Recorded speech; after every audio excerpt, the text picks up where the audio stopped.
Chapter 7. Making a Friend in Monaco. Making a friend in Monaco. Monte Carlo, Monaco. A calculated sandwich thief and a righteous Parisian reporter walked into a hotel lobby. Solène and I had finally arrived in Monaco, the Eden of depravity. We were staying in the Hotel de Paris, which fits nicely with the small principality's theme of decadence. Arched marble walls shot up on all sides of the lobby, supporting a grand lofted ceiling. Affluent guests from around the world were teased by a brilliant pear-shaped chandelier dangling above their heads. Corinthian columns radiated from the fixture's light and reflected on the smooth granite floor along with outlines of numerous statues scattered around the room. I felt like I was standing on the ceiling of the Sistine Chapel. Monaco. It's more than I'd ever imagined. My daydreaming was abruptly suppressed by the curt voice of the receptionist. "Your passport, monsieur?" "Oh, right," I replied, digging through my pocket and grabbing the leather book. "Here you go." The elderly receptionist pushed up her glasses with her middle finger and surveyed the document. Well, who's shitting her cereal? "Juan Marco Dados," she said, as if she were allergic to the name. She almost reminded me of Roz from Monsters, Inc. "I hope Monaco proves to be entertaining for you, if not lucrative." I was being lumped in with the usual suspects who made the voyage to Monaco. Lost souls who stumbled upon more cash than they knew what to do with. I looked like a social scab standing there in a bona fide treasure trove. So her assessment was pretty spot on. For most who made that unfortunate trip to Monte Carlo, the odds were good they'd leave stripped of that cash and then some. Will I be any different? "Well, if the luck here is as friendly as the people are, it'll be interesting to say the least," I said, matching her jadedness and hoping for some sort of reaction. She didn't even adjust her glasses again. Sheesh, tough crowd. Normally, her internal emptiness would have left me scared to shit. How many people do you have to watch arrive with pockets full of hope and euros only to waste away to nothing next door before you feel as apathetic as she did? I didn't care, though. Or I couldn't. The pressing issue for me wasn't squandering money at the casino. Not yet, at least. Before I could think about raising a cool €500,000 at the tables, I had to get a seat at one of them. At a casino like the Monte Carlo, the buy-in is always steep, and if you're looking to win bribery-level cash, the buy-in only gets steeper. As a rough estimate, I figured I'd need at least €5,000 by the next morning when I walked through the doors. I returned the passport to its home in my front pocket, and I fingered my life savings, a stash of loose coins and spare bills amounting to about €20. So, €5,000 in 12 hours. I rubbed my eyes forcefully and watched the black and white spots eat away at the receptionist, forming into a magic 8-ball above her head. The fortune never changed, always landing on the same 4 words. Outlook not so good. "You've got a deluxe room with a harbor view. It's on the 5th floor. Enjoy your stay," the grandmotherly receptionist wrapped up. "We will. Thank you so much," Solène said, with the corners of her mouth slightly turned up. She seized my hand and pranced toward the elevators. "De rien," the receptionist replied. She was barely audible, even though we were only 5 steps from the desk. Squeezing my palm, Solène exhaled through smiling lips. "Isn't this great?" I nodded, staring at our reflection in the elevator. She's a sight for sore eyes. I'm a sight that'll give you sore eyes. Pretty crazy that Le Monde puts you up in places like this. Saying that her experiences traveling across the Riviera were different than mine would be a massive understatement. She'd laid her head each night on satin pillows in 5-star hotels. I'd have praised the hotel if it had clean bedsheets. "Perks of success, I guess," she said, pressing the button to call the elevator. Her smile infected me as the stainless steel doors parted. She knew how fortunate she was, and I could tell she was excited to extend some of her luck my way. God knows I could use it. An hour before, after we stepped off the bus, and yes, I'd been bold enough to take a bus, I got ready to part with Solène. "Well, I guess I'll see you tomorrow, unless you want to do something later." "What are you talking about, idiot?" She shook her head. "I have to go find a hostel, you know. I might look homeless, but I don't feel like sleeping on the streets." "Oh yeah? What about sleeping with me, then?" I grinned in response. "I'll take that as a yes." It's not a no. The door to our room was open for about a second before Selene rushed past me and did a swan dive onto the king-sized bed. I found a deck of cards on the nightstand and walked over to the window. Looking out at the harbor, I shuffled the pristine deck and listened to the rustling of the bed being unmade. Marco, doesn't it remind you of the view from Marseille? Selene perched up like a meerkat. Yeah, I turned, nodding. And just like Marseille, it's nothing compared to the girl who's looking at it with me. Oh, shut your mouth, she threw a pillow at me. I caught it and sprawled out on the couch, tossing my string bag and the deck of cards onto a circular wooden table in the corner. Sorry, just can't help myself. I mean, the two things I love most in this world are a good game of blackjack and beautiful women, I said with smooth intent. It was like I'd tried to pierce an apple with an arrow, but my aim was off.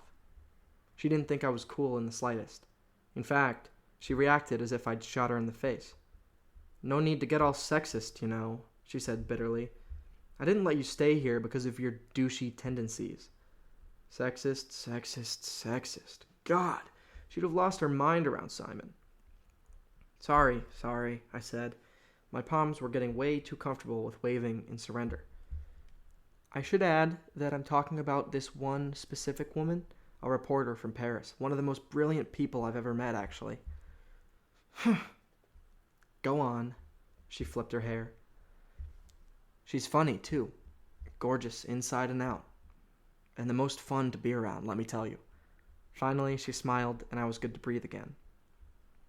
Then we settled into the room, Selene hanging different dresses in the closet, and me saying stuff like, "Oh, that one looks cool," or, "Wow, what do you wear that one for?"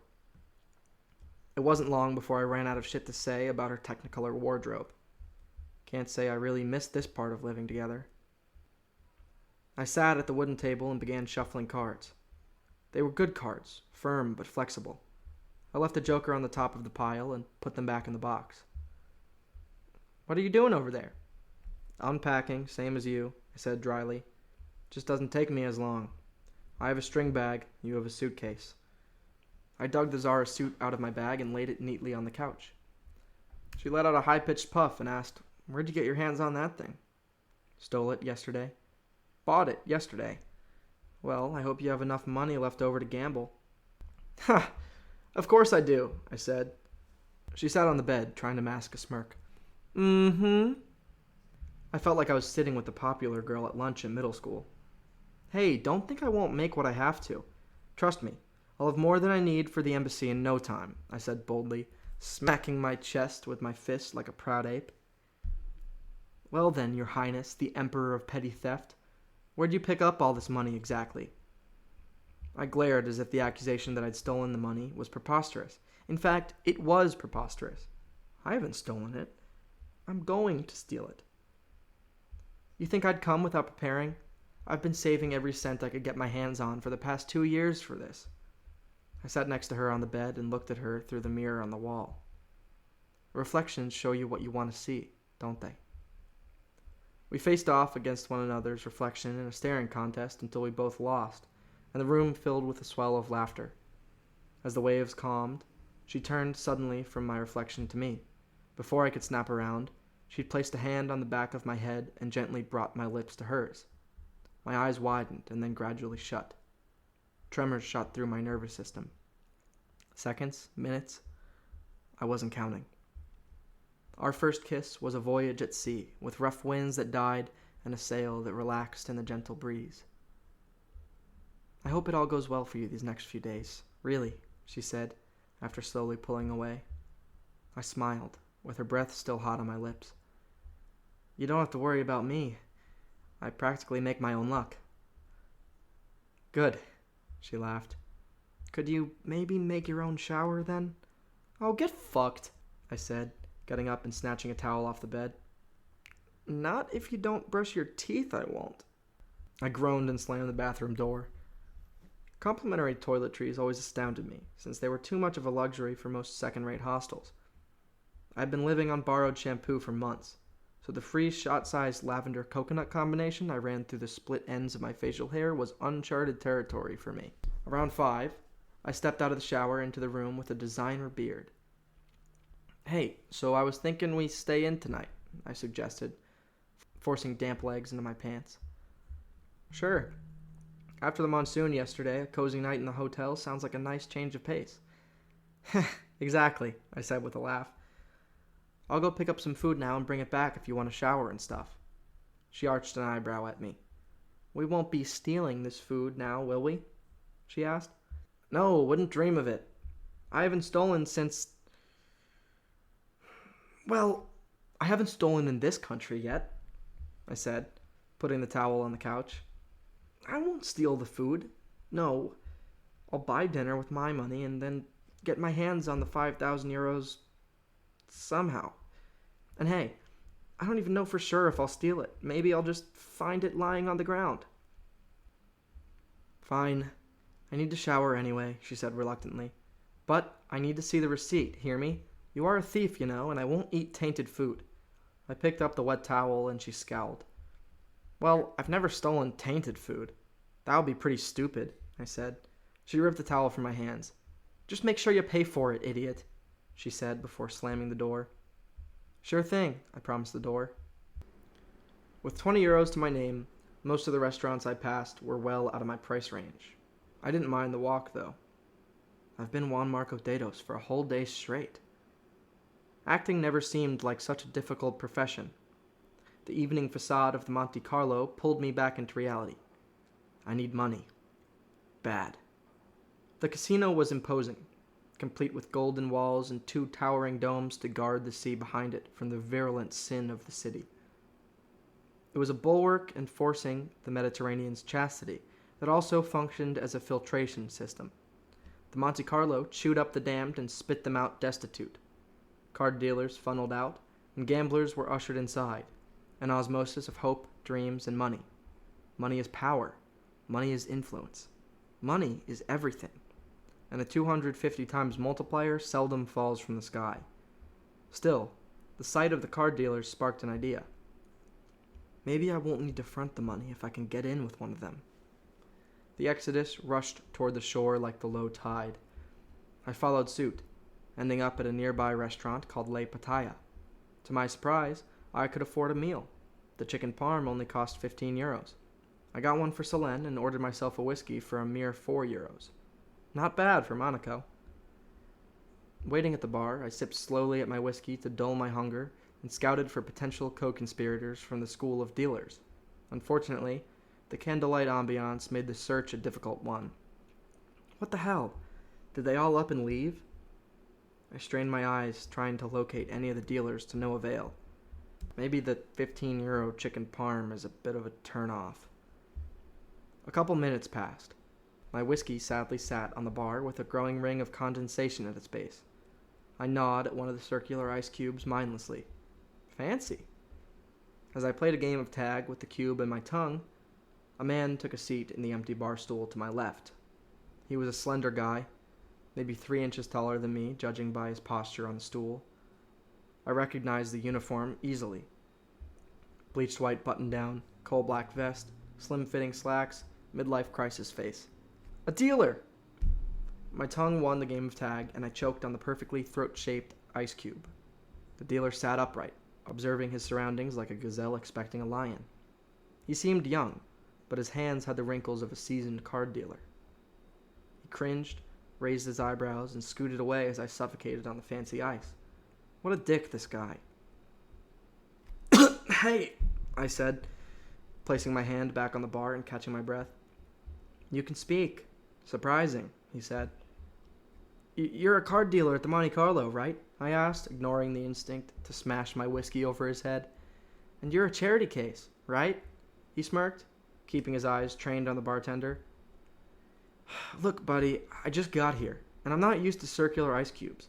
Whose idea was it to make these death cylinders anyway? I said, seething. Stay calm now. I need this guy. So, are you a dealer or not? Could have sworn I saw you when I left the hotel earlier. Hotel? You mean the Hotel de Paris? He asked, finally turning to look. The way his head jolted, you'd think I just told him Bill Gates was my dad.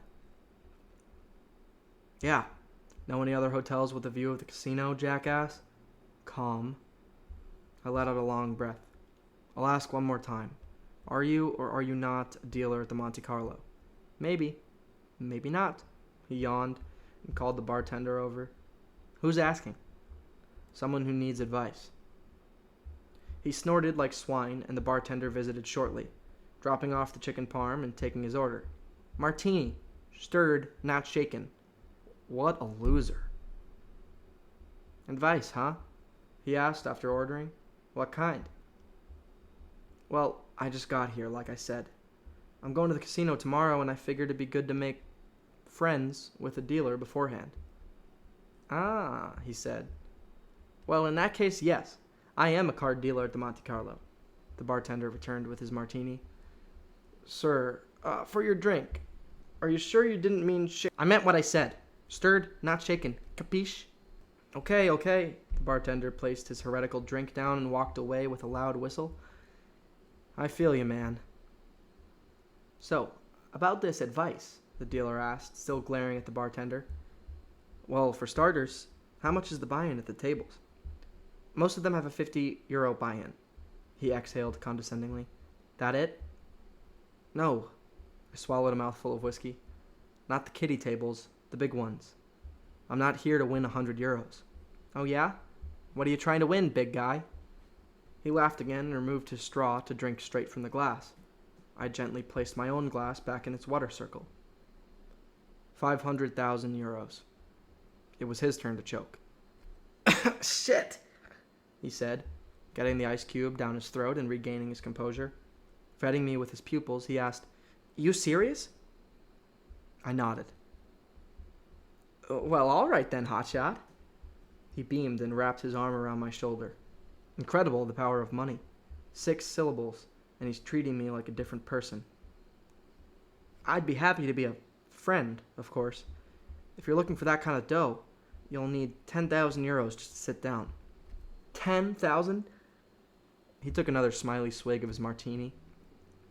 If you're really looking to win, though, he whispered, looking over each shoulder before continuing, you're going to have to put up €16,000. Numbers can only smack you in the face until they get so big. One death can be felt. Even 100 or 1,000 can be understood.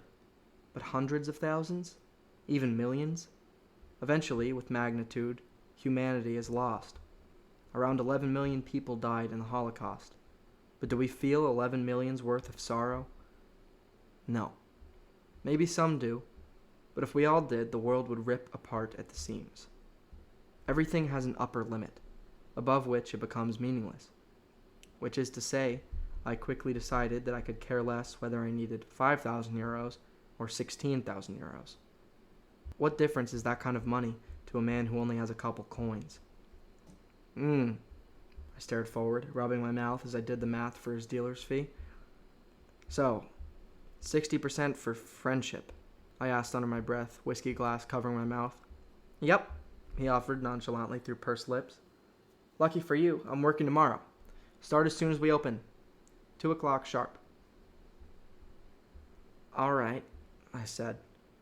And what if I can't front the money? The dealer's arm slowly retracted, leaving my shoulder a little lighter. His smile receded. I peered over and saw him tightly shutting his eyes. I'd blue-balled him. Is he out? He threw back the rest of his martini, slammed €6 on the bar to cover his stupid drink, and walked away without a word. Wait! I swiveled on the bar stool. His back seemed to be convulsing as he strutted out of view. Is this fucker laughing at me? Can't help you, bud, he lobbed over his shoulder. I watched him lazily stroll away from the bar. His figure disappeared into the throng of pedestrians enjoying the blossoming night along the coastline. I sat opening and closing the styrofoam box with Selen's chicken parm and finished my pitiful portion of whiskey. The water rolled off the glass and stained the bar. Great. All this way just to blow it at the last minute. The twilight reminded me of Madrid, where the darkness gripped the sky over the Manzanares, just like it was beginning to over the harbor in Monaco. Flashes of Philip IV and Neptune and Simon darted through my mind. My friend's voice, as if he were seated right next to me, whispered, It's no good to sit around letting the world decide. you must take matters into your own hands. Stealing can be a lot like a fight. It's common for fighters to wear valor on their sleeve, expressing strength openly to opponents. That's your typical UFC guy. Your McGregor boasting shamelessly at a press conference. It's a fine strategy, but it can't guarantee you a win. I've seen plenty of fair cage fights with great fighters losing to other great fighters. It's impossible to truly lose a professional fight, though. Mayweather handled McGregor with ease, but Conor still got paid in full after.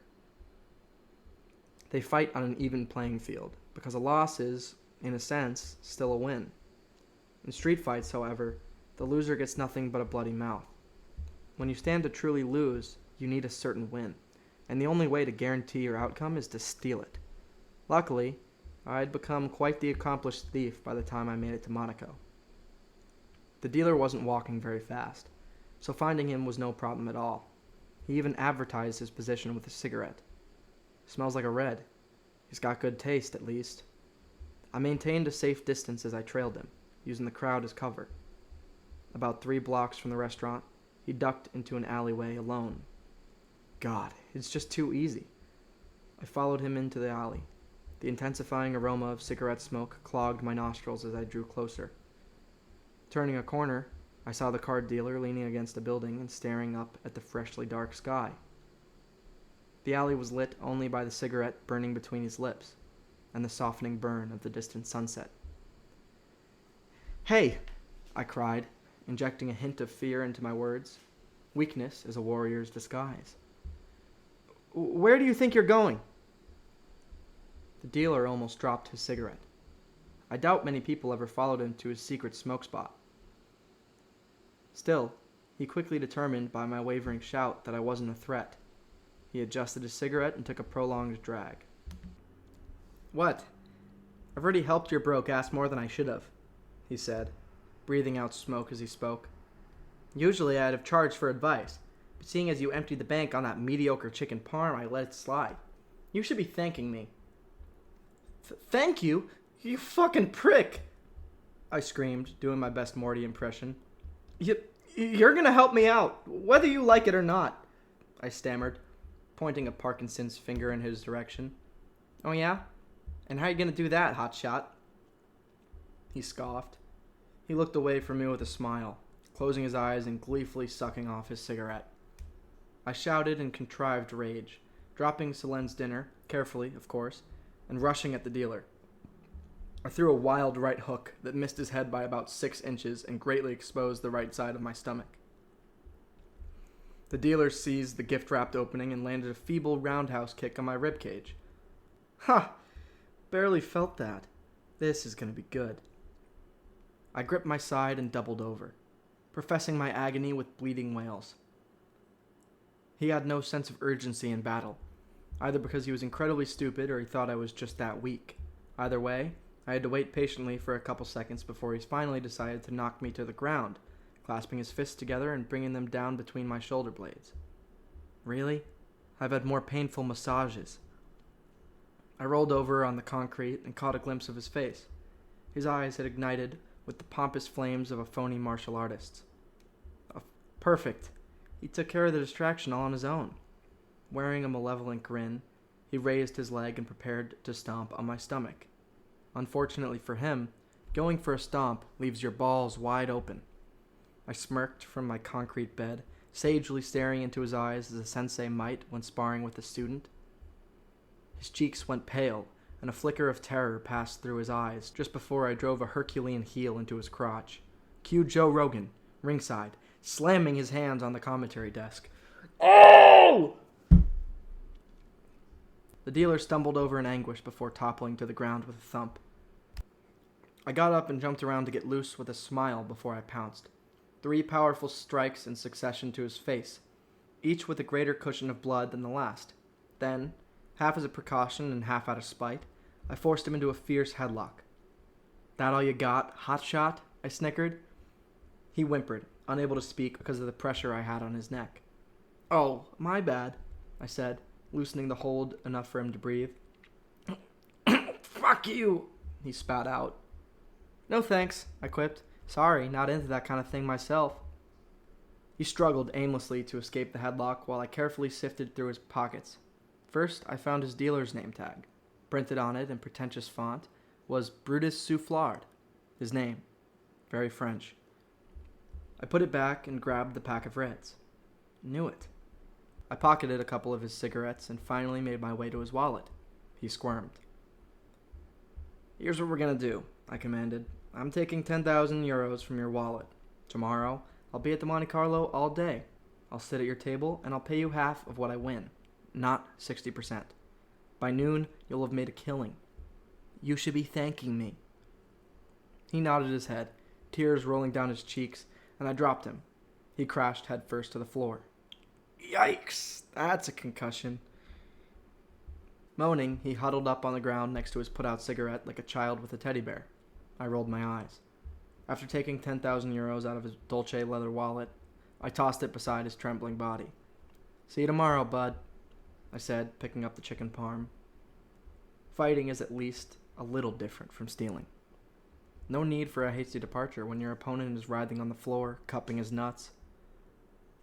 I chuckled, thumbing through the wad of euros and lighting one of his cigarettes as I slowly walked away. The card dealer's attacks had been too weak to deal any damage. No bruises, certainly no blood of my own. I did, however, have some blood on my fists, courtesy of his face. The receptionist's reaction to my new maroon mittens wasn't something I felt like seeing, so I hid my hands in my pockets once I was inside of the lobby. I made a beeline for the bathroom, washed up, and splashed some water on my face before shooting a blue steel in the mirror. "Were you watching, Simon?" I came out, brandishing squeaky clean hands, and sent a wave toward the receptionist. She didn't look up. When I got back to the room, Selene was lying in bed, scribbling away in a notebook. With a milky towel wrapped around her damp hair and the bedsheets covering her body, she jerked up when I opened the door. "Marco, you're back," she said with a sweet smile as I handed her the box. "And you brought food." She opened it and poked the chicken a few times before directing a disappointed gaze at me. "Receipt?" she questioned. I dug into my back pocket and pulled it out. "Receipt." "It was getting lonely up here." She got up and hugged me. Turns out, she wasn't wearing a thing besides the towel. She pressed against my chest and looked up into my eyes. "Really lonely, you know." I'm sure. What would you do without me?" I laughed and awkwardly turned away. I think I might have even blushed. God, am I really this lame? She crossed her arms to cover up and scowled. "Actually, I was writing about Parity." She sat back down on the bed and brought the blanket up above her boobs. I sighed. "Yeah, I fucked that one up." "Oh, really?" I said, sitting next to her. "Well, I bet you'll find him here. Or at least pick up a lead. If anyone can, it's you." "No, it's not that. I just can't stand the thought that someone like that is out there. I mean, after what he did and all," she said, lightly shaking her head. There I was, with a raging boner talking to a naked woman about why I deserved prison time. What a joke. "Yeah, no, it's really awful." I tried to be sympathetic. She stared intently at her notebook and continued. "I need to find him.